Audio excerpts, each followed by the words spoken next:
Welcome to Y2K சமையல். இன்றைக்கி நம்ம பார்க்க போகிறது அட்டகாசமான ஒரு சிக்கன் ரெசிபி. நான்வெஜ் சாப்பிட்றதுனால எல்லாருக்கும் ரொம்ப பிடிக்கும். ஆனால் அது சமைக்கிறத நினச்சா கொஞ்சம் கஷ்டமாக இருக்கும். அந்த மாதிரி சமயத்தில் இந்த லேசி சிக்கன் ரெசிபியை ரொம்ப சுலபமாக செஞ்சிடலாம். என்னது லேசி சிக்கனா அப்படின்னு யோசிக்கிறீங்களா? ஆமாங்க, ஒரே ஒரு பாத்திரத்தை யூஸ் பண்ணிவிட்டு நம்மளுக்கு தேவையான மசாலாவை எல்லாம் ஒரே டைமில் மிக்ஸ் பண்ணி இந்த ரெசிபி நாம் இன்றைக்கி செய்ய போகிறோம். சமைக்க தெரியாதவங்க கூட இந்த ரெசிபியை ரொம்ப சுலபமாகவும் செஞ்சிடலாம், ரொம்ப டேஸ்டியாகவும் செஞ்சிடலாம். 15 நிமிஷத்தில் ரொம்பவும் அட்டகாசமான டேஸ்டியான ட்ரை சிக்கன் ரெசிபி செய்கிறது எப்படின்னு பார்க்கலாம். அதுக்கு முன்னாடி நம்ம சேனலை இன்றைக்கி தான் நீங்கள் ஃபஸ்ட் டைம் பார்க்குறீங்கன்னா சேனலை சப்ஸ்கிரைப் பண்ணுங்கள், கூடவே பக்கத்தில் இருக்க பெல் ஐக்கனையும் கிளிக் பண்ணுங்கள். இப்போ வாங்க ரொம்பவும் டேஸ்டியான லேசி சிக்கன் செய்கிறது எப்படின்னு பார்க்கலாம்.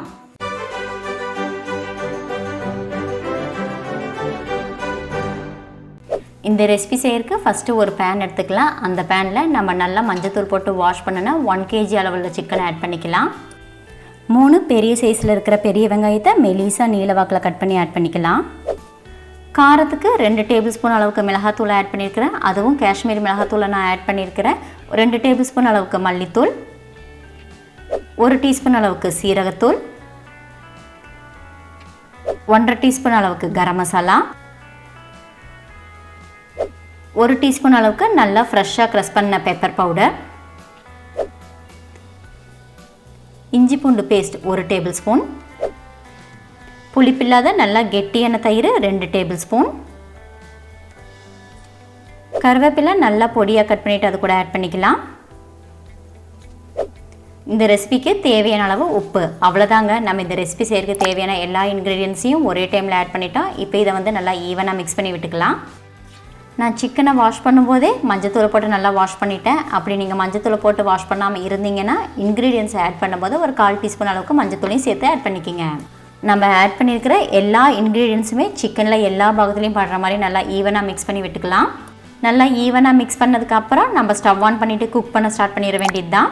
ஸ்டவ் ஆன் பண்ணதுக்கப்புறம் அடுப்பை மீடியம் ஃப்ளேமில் வச்சு குக் பண்ண ஸ்டார்ட் பண்ணிக்கோங்க. கவர் பண்ணி வச்சு ஒரு 5 நிமிஷம் நம்ம குக் பண்ணிக்கலாம். நம்ம குக் பண்ணுறதுக்கு தண்ணி எதுவும் ஆட் பண்ண வேண்டியதில்லை. நம்ம சிக்கன்லேருந்தே தண்ணி நிறையாவே விட்டுருக்குது. பாருங்கள் எந்த அளவுக்கு தண்ணி விட்டுருக்குதுன்னு. இதை நம்ம நல்லா மிக்ஸ் பண்ணி விட்டுக்கலாம்.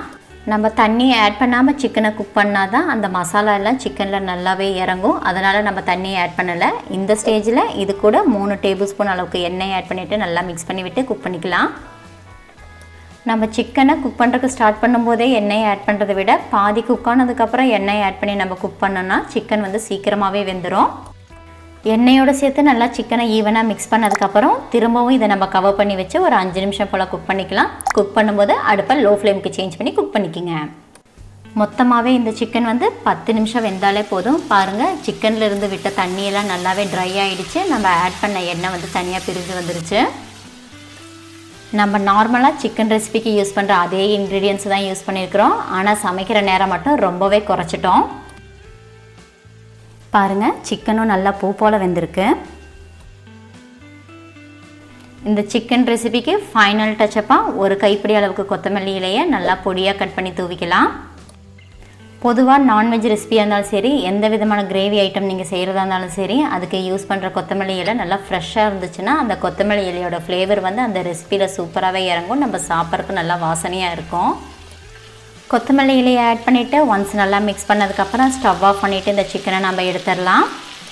நல்லா டேஸ்டியான காரசாரமான லேசி சிக்கன் ரெசிபியை சட்டுன்னு நம்ம செஞ்சிட்டோம். இந்த சிக்கன் ரெசிபி வந்து சாதத்தோடு சாப்பிட்றதுக்கும் சரி, தோசை சப்பாத்தியோட சாப்பிட்றதுக்கும் சரி ரொம்பவும் அட்டகாசமாக இருக்கும். அவ்வளோதாங்க, 15 நிமிஷத்தில் ரொம்பவும் டேஸ்டியான லேசி சிக்கனை நம்ம ரொம்ப சுலபமாக செஞ்சிட்டோம். இது வந்து ட்ரை சிக்கன் ரெசிபி தான், ஆனால் தோசைக்கும் சப்பாத்திக்கும் சாப்பிட்றதுக்கு ரொம்பவே தூக்கலாக இருக்கும். இந்த ரெசிபி உங்களுக்கு பிடிச்சிருந்துச்சுன்னா லைக் பண்ணுங்கள், உங்கள் ஃப்ரெண்ட்ஸ் அண்ட் ஃபேமிலிக்கு ஷேர் பண்ணுங்கள். இந்த ரெசிபியை நீங்களும் ட்ரை பண்ணி பார்த்துட்டு எப்படி இருந்துச்சுன்னு எனக்கு கமெண்ட் பண்ணுங்கள்.